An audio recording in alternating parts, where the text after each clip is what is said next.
আমিও মনে মনে অনেক স্বপ্ন দেখেছিলাম যে আমার একটা ভালো পরিবার হবে, কিন্তু হায় সেটা হয়নি। কেন বলছি, পুরো ভিডিওটা দেখো, অবশ্যই বুঝতে পারবে। আমি বিলম্বিতা, মেদিনীপুর থেকে। তোমরা সবাই কেমন আছো?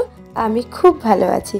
যারা আমার চ্যানেলে ফার্স্ট টাইম ভিজিট করছো তারা অবশ্যই চ্যানেলটাকে সাবস্ক্রাইব করে পাশে থেকো কিন্তু। আর আমার সকাল শুরু হয়ে গেছে অনেকটা সময় আগেই, আর এখন আমি নিজে হাতে জামাটাকে সেলাই করেছি, ওটি তোমাদের দেখালাম। সবাই বলে আমি সেলাই করতে পারি না, বিশেষ করে আমার হাজব্যান্ড বলে যে একদমই পারো না। তো আজকে দেখো আমি কত সুন্দর করে সেলাই করেছি, আর পরেওছি নিজে। কি দারুণ সেটিং হয়েছে দেখো, পুরো সুন্দর ফিটিংস হয়ে গেছে। এরপর আমি স্নান টান করে এসেছি, চুলটা সুন্দরভাবে বেঁধে নিলাম। আর দুপাশে বিনি করতে আমার খুবই ভালো লাগে। যদিও এটা তোমাদের মনে হতে পারে এই বয়সে আবার দুপাশে বিনি কে করে, কিন্তু আমার খুব ভালো লাগে, তো আমি করে নিলাম। তারপরে সিঁদুর টিঁদুর পরে চলে গেলাম ছাদে। আর ছাদেতে কাজ হচ্ছে, ওটা একবার আমি না দেখে এলে আমার ঘুম হয় না।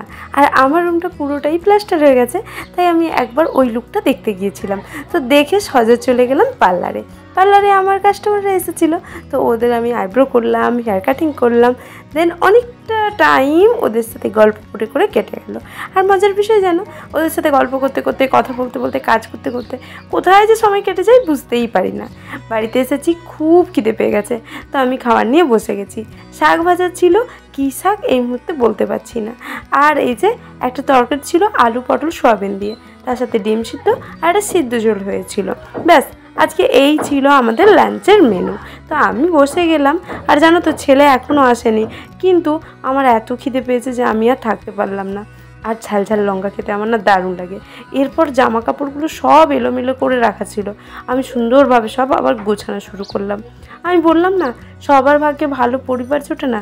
আমার ছেলে আর বর দুইজনেই একটুও গোছদার নয়, এত জামা কাপড় এলোমেলো করে।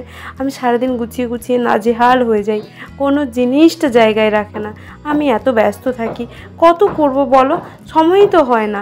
একটুও এরা বোঝে না, আমি খুব নাজেহাল হই এদের জন্য। যাই হোক, দুঃখ পেয়েই বা কী করবো, আমাকে তো সেই করতেই হবে। আর জিনিসপত্র এক্ষুনি গুছালাম, জাস্ট আধ ঘন্টা পর আবার এলোমেলো করে দেবে। যাই হোক, এইগুলোতে ধুলো হয়ে গিয়েছিল বেশ সপ্তাহখানেকের ওপর, এগুলো পরিষ্কার করা হয়নি।